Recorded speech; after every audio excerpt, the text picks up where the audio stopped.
Hello അസ്സലാമു അലൈക്കും welcome back. അപ്പോൾ ഇന്നത്തത് ഒരു മീറ്റ് റോൾ റെസിപ്പിയാണ്. അത് ഉണ്ടാക്കാൻ വേണ്ടിയിട്ട് ഒരു മിക്സിൻ്റെ ജാറിലേക്ക് 3 കപ്പ് മൈദപ്പൊടി, ഒരു മുട്ട, ആവശ്യത്തിനുള്ള ഉപ്പ്, ആവശ്യത്തിനുള്ള വെള്ളം കൂടി ചേർത്തിട്ട് അത് നമുക്കൊരു ആവശ്യത്തിൻ്റെ കട്ടിക്ക് അത് അരച്ചെടുക്കുക. തീരെ ലൂസാകാൻ പാടില്ല, തീരെ ടൈറ്റ് ആകാൻ പാടില്ല, ഇതുപോലത്തെ ലൂസിലായിട്ട് അരച്ചെടുക്കുക.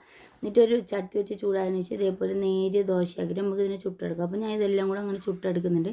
അപ്പോൾ ഞാനിവിടെ കുറച്ച് ക്വാണ്ടിറ്റി അധികം ഉണ്ടാക്കി എടുക്കുന്നുണ്ട്. അതിന് വേണ്ടിയിട്ടുള്ള അളവാണ് കാണിക്കുന്നത്. അപ്പോൾ കുറച്ച് മതിയെങ്കിൽ ഇതെല്ലാം കുറച്ച് നിങ്ങൾ ആവശ്യത്തിന് എടുത്താൽ മതി. പിന്നെ ഒരു പാത്രം ചൂടായതിനു ശേഷം 3-4 ടേബിൾ സ്പൂൺ ഓയിൽ ഒഴിച്ച് കൊടുത്ത് 3 സവാള ചെറുതായിട്ട് മുറിച്ചതും കൂടി ഇട്ട് കൊടുത്തിട്ട് ഉപ്പും കൂടി ഇട്ട് കൊടുത്ത് കുറച്ച് നേരം അത് അടച്ചു വെക്കുക. 2-3 മിനിറ്റോളം അത് അടച്ച് വെച്ച് വാടി വന്നതിന് ശേഷം അതിലേക്ക് 1/2 ടീസ്പൂണ് ഇഞ്ചി പേസ്റ്റ്, 1/2 ടീസ്പൂണ് വെളുത്തുള്ളി പൗഡർ പേസ്റ്റ് ആണെങ്കിലും മതി, 1 ടീസ്പൂണോളം പച്ചമുളക് ചതച്ചതും, 1/4 ടീസ്പൂണ് മഞ്ഞൾപ്പൊടിയും, 1/2 ടീസ്പൂണോളം ഗരം മസാലപ്പൊടി എല്ലാം കൂടി ചേർത്ത് നല്ലോണം വാടിയതിന് ശേഷം ഒരു ക്യാബേജിൻ്റെ 1/4 ഭാഗം ക്യാബേജും കൂടെ എടുത്തിട്ട് അതും കൂടെ ഇട്ട് കൊടുക്കുക. എന്നിട്ട് അതൊന്ന് വേവിച്ചെടുക്കുക. എന്നിട്ട് അതിന് ശേഷം ഞാൻ ഒരു 5-6 പീസ് ചിക്കൻ ഉപ്പും മഞ്ഞൾപ്പൊടിയും കൂടെ ചേർത്തിട്ട് വേവിച്ചതിന് ശേഷം മിക്സിയിലൊന്ന് ക്രഷ് ചെയ്തെടുത്തിട്ടുണ്ട്. അതിന് അതും കൂടെ മിക്സ് ചെയ്ത് കൊടുക്കുക. എന്നിട്ട് 2-3 ടേബിൾ സ്പൂണ് മയോണൈസും കൂടെ ചേർത്ത് കൊടുക്കുക. കുറച്ച് ഗരം മസാലപ്പൊടിയും ചേർത്ത് കൊടുത്ത് കുറച്ച് മല്ലിച്ചപ്പും കൂടെ ഇട്ട് കൊടുത്തിട്ട് നമ്മൾ മസാല റെഡിയായി.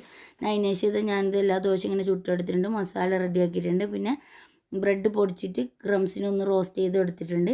പിന്നെ മൈദപ്പൊടിൻ്റെ തന്നെ പശയാക്കി വെച്ചിട്ടുണ്ട്. മൈദപ്പൊടിൻ്റെ തന്നെ ഒരു ചെറിയ ലൂസ് ബാറ്റർ ആക്കി വെച്ചിട്ടുണ്ട്.